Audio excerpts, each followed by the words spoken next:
76 सालों को समझना है, तो हुँ। आरिफ अलवी साहब के वो जो मेरे सवाल के जवाब में 10-15 जुमले थे ना, कि हुँ। इवन रियासत का जो सदर है, वो भी एस्टेब्लिशमेंट के हाथों यरगमाल बना हुआ था। तो मुझे तो ये डर था कि कहीं मुझे इस हमारे सदर में फैंटी ना पड़वा दें ये लोग। यानी अगर रियासत का सदर इतना बेबस है और इतना खौफज़दा है, तो पीछे क्या रह जाता है? काज़ी फ़ाइज़ ईसा जो इस घर के सरबराह हैं, वो खुद चाहते हैं कि सुप्रीम कोर्ट टूट-फूट का शिकार हो जाए। आपके ओके। प्रोग्राम में मैं आपको बता रहा हूँ कि ये आईनी तरमीम की नाकामी शहबाज हुकूमत की गर्दन लेके जाएगी। पीटीआई के साथ लाहौर मौजूद है, इसमें कोई दो जी। राय नहीं है कि लाहौर पीटीआई का है, और ये अगर बाहर निकल आया, तो फिर शहबाज हुकूमत और मरियम हुकूमत के पास कोई जवाब नहीं रहेगा। बांग्लादेश जैसी सूरत हाल बन सकती है। बांग्लादेश की सूरत हाल भी जो बनी थी, उसमें अचानक ही सब कुछ हुआ था ना।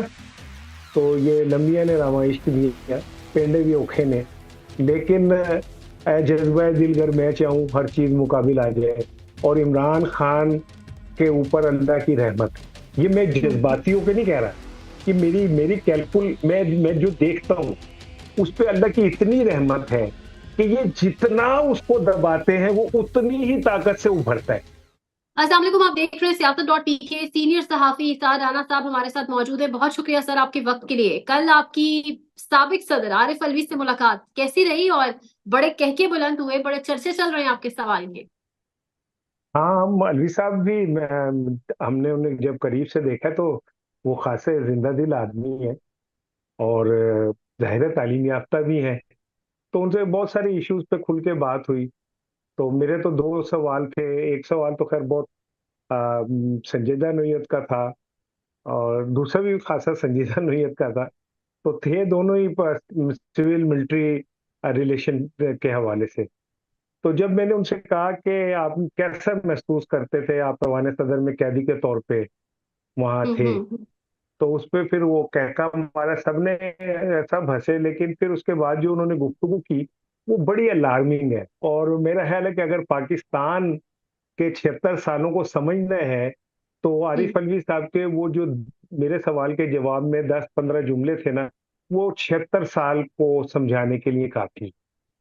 जिससे उनकी एक-एक बात से ये बात साबित हो रही थी कि हुँ। इवन रियासत का जो सदर है, वो भी एस्टेब्लिशमेंट के हाथों यरगमाल बना हुआ था। और उन्होंने बहुत सारी चीज़ों की कहा, मिसाल के तौर पे उन्होंने कहा, मुझे तो ये डर था कि कहीं मुझे इस हमारे सदर में फैंटी ना पड़वा दें ये लोग। हुँ, यानी हुँ। अगर रियासत का सदर इतना बेबस है और इतना खौफज़दा है, तो पीछे क्या रह जाता है? और फिर जिस तरह जनरल बाजवा की वो बता रहे हुँ, थे हुँ। कि उन्होंने फ़ोन पे इमरान खान को कहा कि या तो ये आदमी जो है ये साइकोपैथ है, या ये सैडिस्ट है। तो वो कहते हैं कि उसके बाद एक तकरीब में बाजवा ने कहा कि नहीं, नहीं, मैं साइकोपैथ नहीं हूँ। मैं अब ये बात वो नहीं बता रहा जो उन्होंने कही असल, अच्छा। क्योंकि वो बड़ा संजीदा किस्म का इश्यू था, बड़ा सेंसिटिव है। जो उन्होंने जब हमें कहा, मैं वो अपने पाकिस्तानी होने के तौर पे, मैं अपने पे सेंसर लगाते हुए वो चीज़ को हज़फ कर रहा हूँ कि उन्होंने क्या कहा। लेकिन उन्होंने जो बात बताई वो ये थी कि उन्होंने कहा कि मैं साइको नहीं हूँ, यानी वो उनके फ़ोन भी सदर के भी टेप हो रहे थे। तो मैंने उनसे सवाल किया कि आपके भी फ़ोन टेप हुए थे, आपकी भी कोई ऑडियो थी? उनके पास, सबकी थी। तो सदर साहब हुँ, ने उस हुँ। पे भी कहा मारा आरिफ अलवी साहब ने, और उन्होंने कहा कि हाँ, मेरी ऑडियो भी उनके पास थी जो उन्होंने नशर की। तो इट वाज़ अ वेरी मुझे बड़ा दुःख हुआ। अब हुँ, मैं नहीं हुँ। समझता था कि हम इस सतह पे पाकिस्तान की रियासत जो है, वो जरगमाल बन सकती है। और ये जो मौजूदा एस्टेब्लिशमेंट है, इसका ये फैसला बिल्कुल ठीक है कि जो लोग एस्टेब्लिशमेंट के सियासत में इन्वॉल्व हैं, उन्हें सज़ा मिलनी चाहिए। मैं इस बात के साथ खड़ा हूँ। सर, सदर के फ़ोन भी टेप किए जाते रहे, इतना सब कुछ उन्होंने बताया जो आगे चल के मैं आपसे 1-2 चीज़ें और भी पूछूँगी, लेकिन आरिफ अलवी ने बताया कि कभी उन्होंने कोई अपने एंड पे एफर्ट की हो, मतलब सदर के होते हुए ये सुप्रीम ये कमांडर थे वो, कभी अपने एंड पे कोई एफर्ट उन्होंने की हो कि इदारे को ठीक करें? ये किन मामलात में इदारा पड़ा हुआ है, फ़ोन टेपिंग, वीडियोज़? उन्होंने इस मौजू पे जनरल बाजवा से आधा घंटा बात की कि ये कौन सा हम सर्विस कर रहे हैं कि लोगों को हम्म। टैप टेप करते हैं, वीडियोस बनाते हैं, और ये कौन सी हम खिदमत कर रहे हैं रियासत की। तो जी। उनकी गुफ्तगू का ये फायदा हुआ कि गुफ्तगू के आखिर में अचानक बाजवा साहब ने कहा कि मेरे को जनरल फैज की रिकॉर्डिंग मौजूद है। यानी हम्म। कि वो वहीं खड़े रहे, उनको कोई फर्क नहीं पड़ा। और अलवी साहब ने अपने एंड पे कोशिश की, लेकिन मुझे ये कहने में हर्ज नहीं कि कल मुझे अंदाजा हुआ कि पाकिस्तान के जितने भी सदूर हैं, उनमें से कोई भी एक सदर, जो सिवाय उसके जिसने शेरवानी के नीचे वर्दी पहनी थी, कोई भी एक सदर रियासत के सरबराह के तौर पे एक्ट नहीं कर सका, इंक्लूडिंग अलवी साहब। ये सब रबड़ की स्टैंप थे, और ठीक है। एक कागजी वो थे। मेरा सवाल ये है, कर सकता मैं शर्मिंदा हूँ इस बात पे, हम्म। और कि अगर अलवी साहब आपके इख्तियार में कुछ नहीं था तो आपने रिजाइन क्यों नहीं किया? कम से कम एक प्रेसिडेंट ही बना देते कि भाई हम्म। मेरे पास इख्तियारात नहीं है, और मैं रियासत का सरबराह होने के बावजूद भी बेवजन हूँ, तो मैं ये कंटिन्यू करूंगा, मैं ये मराहत नहीं लूंगा। आप अपनी हम्म। फैमिली के साथ उम्रे भी करके आए इस चार्टर्ड जहाजों में, अपनी तनख्वाहें भी बढ़वाई। तो ये पाकिस्तान का बहुत सैड एक, जिसे कहते हैं ना, तकलीफ दे इवेंट है, जिसमें हमारे मुल्क के रियासत के सदूर सरबराह मुमलिकत जो है वो बेतौकीर और बेइज्जत होते हैं।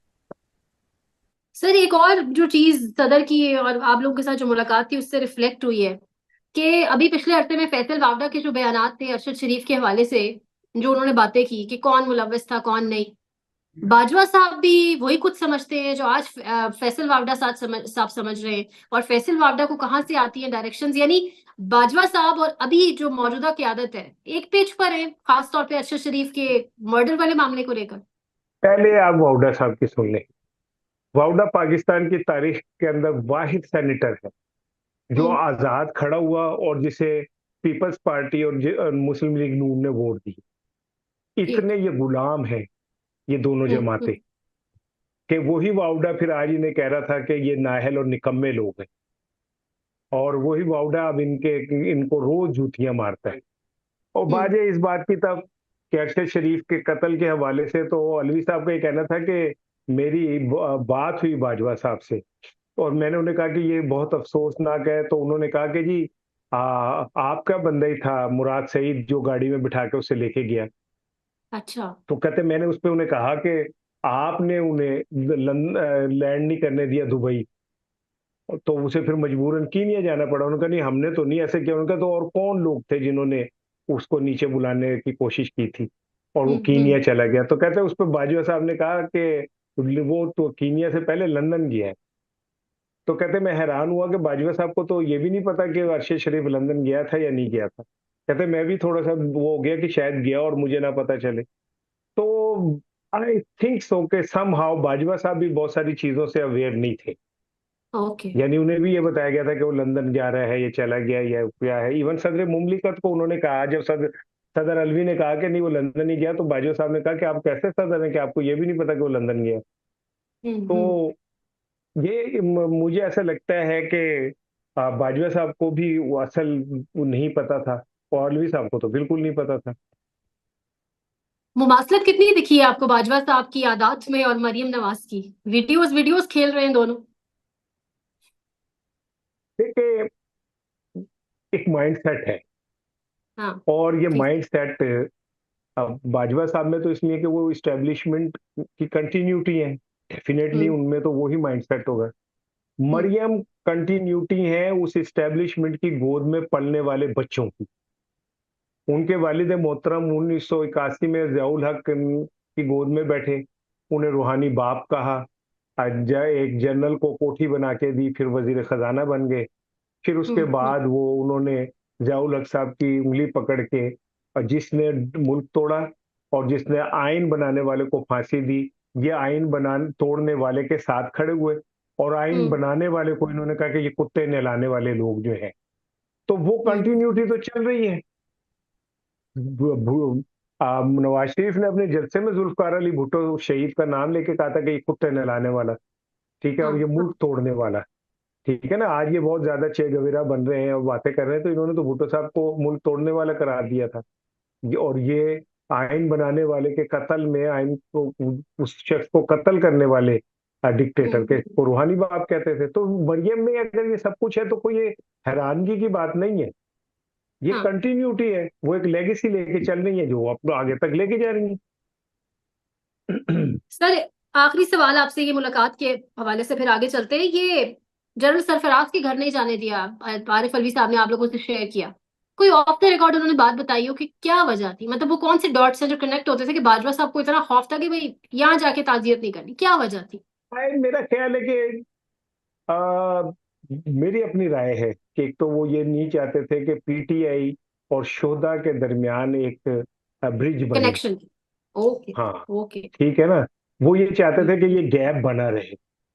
और दूसरा ये कि क्योंकि सदर मुमलिकत जो थे, वो वो मासूम पोली थे, जिन जो हर हाँ दफा दरवाजे पे नॉक करती थी और अंदर से कोई कहता था ना कि आजा कार कोई नहीं, तो वो फिर भी अंदर चली जाती थी, पोली थी। भाई आप सदर मुमलिकत थे, अगर आपको हाँ रोक रहे थे जाने से तो आप जाते ना। क्या होता है ज्यादा से ज्यादा, आपकी गाड़ी को उन्होंने कहा अलवी साहब ने कि मैंने कहा कि अगर आप मुझे रोकेंगे तो खबर बन जाएगी। तो हाँ उन्होंने कहा हाँ कि नहीं, कल बाजवा साहब का फोन आया कि नहीं, कल मैं खुद आपको लेके जाऊंगा उनके घर जनरल सरफराज के। तो मैंने फिर एकदम पूछा उनसे कि फिर आप गए? तो कहते नहीं, हाँ। वो फिर बात ही रह गई। तो मुझे, देखे मैं हूँ सहाफी, मैं ना अलवी साहब का तर्जुमान, ना मैं इस्टेब्लिशमेंट का तर्जुमान, ठीक लेकिन अलवी ठीक। साहब को भी तो इखलाकी जुर्रत का मुजाहरा करना चाहिए था। अलवी साहब को भी तो हम्म कहना चाहिए था कि भाई तुम कौन होते हो मुझे ले जाने वाले या रोकने वाले? मैं सियासत का सरबराह हूं, मैं जाना चाहता हूं और मैं जाऊंगा। लेकिन अलवी हम्म। साहब भी कंटिन्यूटी रहे उन्हीं सदूर की जो इंतहाई कमजोर थे। फजल इलाही हो गए, तारड़ हो गए, ये इस तरह के जो सदूर थे जिनके जिन पे हम्म। काम ही सिर्फ मराद लेना था, भाई छोड़ देते ना। आप ठोकर मारते ताकि दुनिया को पता चलता है कि कोई शख्स तो है जो असूलों पर रिजाइन कर सकता है। Hmm. Sir, coming back to political chaos, supreme court के ऊपर डायरेक्ट अटैक है। आप सुबह से सिचुएशन देख रहे होंगे। लॉयर्स कन्वेंशन आपकी नजरों से गुजरा, नारे जो लगे वो आपके सामने है। कहा जा रहा है कि सात वो 2007 वाला मामला भी भूल जाएंगे, लेकिन इधर ये थमने का नाम नहीं ले रहे। सुप्रीम कोर्ट में जो कुछ हो रहा है वो तो अलग कहानी है। प्रैक्टिस एंड प्रोसीजर एक्ट वाला मामला देख लें, रिजर्व सीट के ऊपर देख लें, कहाँ जाते देख रहे हैं मामला। यानी ये सिमटेगा कहाँ पे सब कुछ? देखिए, एक तो वकला को ना हुकूमत ने बड़ी स्मार्ट गेम खेली है, और वफाकी वजीर कानून तारड़ साहब की निगरानी में बहुत सारी एसोसिएशंस को उनके कुछ दे दिला के, आई एम सॉरी लफ्ज मैं शायद कुछ और कहूँ, यानी कई फंड दे दिए, मराद दे दी, कुछ अपने लोगों को इंतखाबात जिता दिए। तो उनमें एक तफरीक तो उन्होंने डाल दी है। दूसरी तरफ हामिद खान साहब हैं, हामिद खान साहब भी इस हाव दरमियानी से गेम खेल रहे हैं, खुल के नहीं खेल रहे। तो वकला तहरीक मुझे नहीं चलती नजर आती, और मुझे नहीं लगता कि कोई इतनी तेजी से वकला तहरीक चल सकेगी जो मेरा तजजिया है। लेकिन सुप्रीम कोर्ट में कभी भी अंदर तोड़फोड़ नहीं हो सकती अगर अंदर से लोग कुंडी ना खोले। और काजी फायज ईसा जो इस घर के सरबराह हैं, वो खुद चाहते हैं कि सुप्रीम कोर्ट टूट फूट का शिकार हो जाए, और वो खुद चाहते हैं कि ये सारा कुछ खत्म हो जाए। और वो पंजाबी में एक जुमला है, ना खेडेंगे ना खेडन देंगे। वो कहते हैं कि अगर मुझे नहीं मिलेगी तो फिर किसी को भी नहीं मिलनी चाहिए। लेकिन हिस्ट्री में अगर आप पाकिस्तान के अदलिया की हिस्ट्री पढ़े ना, तो उसमें आपको जस्टिस मुनीर जैसे बेशुमार किरदार नजर आते हैं। और काजी फायज ईसा का नाम भी जस्टिस मुनीर जैसे लोगों की तारीख में लिखा जाएगा। उन्होंने जितना अदलिया को नुकसान पहुंचाया अपने जाति मुफादात और जाति अना की जंग के अंदर, किसी ने नहीं पहुंचाया। मतलब आपको वकला तहरीक चलती नजर नहीं आ रही, तो क्या आपको लग रहा है कि नहीं नहीं, सुप्रीम कोर्ट चलेगी, चलेगी? चलेगी, चलेगी। मतलब ये लेकिन तरमीम, ये आईनी अदालत, ये सब होता हुआ नजर आ रहा है आपको? या नहीं? जी, मैं आपसे, अगर कोई ये समझता है कि जी ये तरामीम का मामला टल गया, तो नहीं टला। Okay okay. ये अभी तक कायम है। और ये ठीक। जिन लोगों का प्लान है, उन्होंने इसे हर हाल में एग्जीक्यूट कर, बाय हुक और क्रूक। ठीक। जिन्होंने ये ओके। मंसूबा बनाया है, उन्होंने इसे हर हाल में मुकम्मल कर। सर यही पे एक छोटा सा सवाल है, उन्होंने 2 माह की डेडलाइन दी है वाकईतन हुकूमत को कि पास कराएं वरना घर जाए? उम्मत का खत्म हो चुका है जवाब। आपके ओके प्रोग्राम में मैं आपको बता रहा हूँ कि ये आईनी तरमीम की नाकामी शहबाज हुकूमत की गर्दन लेके जाएगी। ओके। और यहाँ पे कोई नया सेटअप जो है वो भी आ सकता है, क्योंकि शहबाज शरीफ हम्म। इस नैला निकम्मा ना है। और उन्होंने किसी मैदान में भी जो है अपने आप को साबित नहीं किया कि वो अहल है। ठीक है ना। वो संदा सिंह अपने बेगम को लेके गए, उनका टेस्ट हुआ तो उनका जी अनदर किडनी फेल ने। तो बेगम रो रही थी, संता अलहदा रो रहा था, तो किसी का आप क्यों रो रहे हो? उन्होंने कहा किसी इम्तिहान ही पास नहीं होती है, किडनी फेल होगी, हर चीज ही फेल हो जाती है। तो ये वो हुकूमत है जो हर इम्तिहान में फेल हो जाती है। और ऊपर इनके ऊपर जो लोग बैठे हुए हैं, अब वो भी थक गए हैं, इनके फेलियर्स उनके ऊपर प्रेशर डेवलप कर रहे हैं जो इनको लेके आए हैं। और अब हो सकता है कि कोई, आप देख लेना फजलुर रहमान से अब जो मुज़ाकरात हो रहे हैं वो मोहसिन नकवी कर रहे हैं, वो शहबाज हम्म। शरीफ या नवाज शरीफ नहीं कर रहे। हम्म। पिछली 2 मुलाकातें मोहसिन नकवी से, मोहसिन नकवी ने की है फजलुर रहमान साहब से। हाँ बिल्कुल ठीक बिल्कुल है। जी हाँ। इसी तरह जितने मुआशी प्लान है, वो औरंगजेब साहब जो है वो ले सामने ला रहे हैं, वो ये लोग नहीं ला रहे। इसहाकदार भी पीछे चले गए। तो आपको, आप देख लें कि चंद दिनों में कुछ चेहरे और उभर के आ जाएंगे। शहबाज शरीफ को शायद रहने दें, ताकि दुनिया में एक सियासी चेहरा हमारे पास रहे, चाहे वो जितना राइट। मर्जी खराब हो। लेकिन मुझे ऐसा लगता है, मेरी सिक्स सेंस कहती है कि ये आईनी तरमीम में नाकामी शहबाज शरीफ की सियासी हुकूमत की गर्दन ले जाएगी। ओके। मतलब आप इन हाउस चेंज देख रहे हैं आने वाले दिनों में? कुछ भी तरह का कुछ भी हो सकता है। सर कुछ भी हो लाहौर सकता है। जलसा, लाहौर के अंदर आप मौजूद, बाखबर हैं आप, क्या हालात है? मोबिलाइजेशन ट्विटर की हद तक, सोशल मीडिया की हद तक दिख रही है, आम आम लोग लाउड स्पीकर्स लेकर गलियों में, बाजारों में, मार्केट्स में, और लोगों की तरफ से रिस्पॉन्स बड़ा अच्छा है। क्या देख रहे हैं कल लाहौर जलसे को? मैं एक बात आपको बताऊं, कोई एक जलसा क्लिक हो जाएगा, कोई ठीक। एक इवेंट ऐसा होगा कि लोग बाहर निकल आएंगे बहुत ज्यादा, और ठीक। बांग्लादेश जैसी सूरत हाल बन सकती है। बांग्लादेश की सूरत हाल भी जो बनी थी, उसमें अचानक ही सब कुछ हुआ था ना। हम्म। तो अब पाकिस्तान में भी अगर ये पीटीआई का लाहौर का जलसा कामयाब हो जाता है, जो मुझे होता नजर आ रहा है, क्योंकि पीटीआई को मेरी इतलात ये है कि जलसे की इजाजत मिल गई है, लेकिन शहर को कंटेनर से सील किया जा रहा है। रात इन्होंने छापे मार के पीटीआई के वर्कर्स गिरफ्तार किए हैं, लीडर गिरफ्तार किए हैं। बिल्कुल। एक खौफ है इन्हें। ठीक है ना। हम्म। इसी मीनार पाकिस्तान में फजलुर रहमान साहब ने जलसा किया, जो सुबह 4 बजे तक चलता रहा था। बिल्कुल। और आज दूसरी तरफ पीटीआई के लिए कंटेनर लगा के रास्ते ब्लॉक किए जा रहे हैं। मेरी इतलात ये कि रात को शहर में जो दाखिली इलाके हैं वो सारे बंद कर दिए जाएंगे। अच्छा। तो और फिर रात को एक और बड़ा क्रैकडाउन जो है वो होने जा रहा है। इवन यहाँ तक ओके। मेरी इतलात है कि मीनार पाकिस्तान में जो लोग हैं उनको भी गिरफ्तार किया जा सकता है। तो ये एक सख्त इम्तहान है पीटीआई का। और पीटीआई के साथ लाहौर मौजूद है, इसमें कोई दो ठीक। राय नहीं है कि लाहौर पीटीआई का है।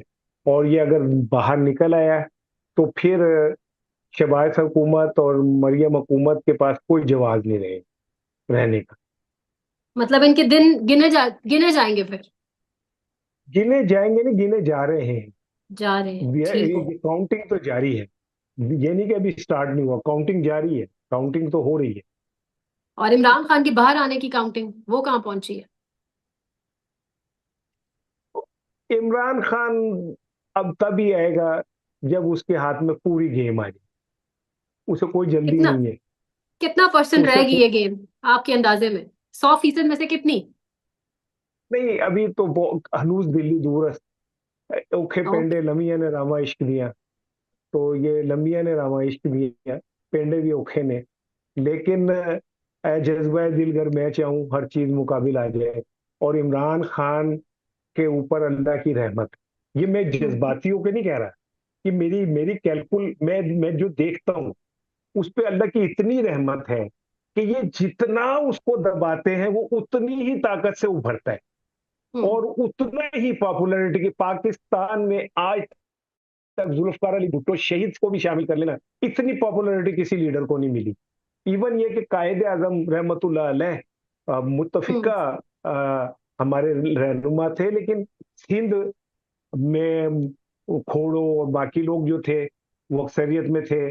ठीक है, इसी तरह अब ये वो मेरा ख्याल है लीडर है, मैं कायद आजम से कंपैरिजन नहीं कर रहा, कायद आजम तो हम्म। हमारे बाप थे, लेकिन इमरान खान की जो पॉपुलैरिटी ग्राफ है पाकिस्तान की 76 साल हिस्ट्री में इतना नहीं हुआ। इवन जुल्फकार अली भुट्टो लोगों के दिलों के तारा थे, लेकिन इमरान खान तो चांद तारा है। पाकिस्तान में इस वक्त सबसे बड़ा मसला बोलने का है। पाकिस्तान में बोलने नहीं दिया जाता, जुबानें खींच ली जाती हैं, डर है, खौफ है, टेरर है। पाकिस्तान का मीडिया मुकम्मल तौर पर कंट्रोल्ड है, वेल मैनेज्ड है, एक मैसिव सेंसरशिप है। इसी तरह का दबाव पाकिस्तान में सियासत.pk भी फेस कर रहा है, जिसे पाकिस्तान भर में गुज़श्ता कई महीनों से मावरा आइन, मावरा कवानीन मुकम्मल तौर पर बंद कर दिया गया है, मुकम्मल तौर पर बैन कर दिया गया है। सियासत.pk की नशरियात को लिमिटेड करके पाकिस्तान में छोड़ दिया गया है। तमाम तर कानूनी मुआवजे के ऊपर आवाज उठाई गई, दस्तक दी गई, लेकिन हर तरफ से खामोशी है, सन्नाटा है, कहीं पर कोई सुनवाई नहीं है, कोई सुनने को तैयार नहीं है। लेकिन इसका हल क्या है? क्या खामोश हो जाए? क्या सवाल ना करें? क्या मालूमात आप तक ना पहुंचाएं? क्या इंफॉर्मेशन आप तक ना पहुंचाएं? मालूमात भी पहुंचेगी, इंफॉर्मेशन भी पहुंचेगी, सवालात भी उठेंगे, लेकिन अब आपने रोल प्ले करना है, आपने अपना किरदार अदा करना है। और छोटा सा एक प्रोसीजर है, प्रोसेस है, उसके बाद आप अपना किरदार अदा करें और हमारी मदद करें। पहले आपने यह करना है कि हमारे यूट्यूब चैनल को सब्सक्राइब करना है, उसके बाद ज्वाइन के बटन के ऊपर जाना है, क्लिक करके हमारा मेंबर बनना है। या फिर दूसरा ऑप्शन यह है कि आपने वीडियो की डिस्क्रिप्शन में जाना है, वहां पर पैट्रियन का लिंक मौजूद होगा, उस लिंक के ऊपर क्लिक करें और हमें सपोर्ट करें, हमारा हिस्सा बने, हमारी ताकत बने। ख्याल रखिएगा। अल्लाह हाफिज।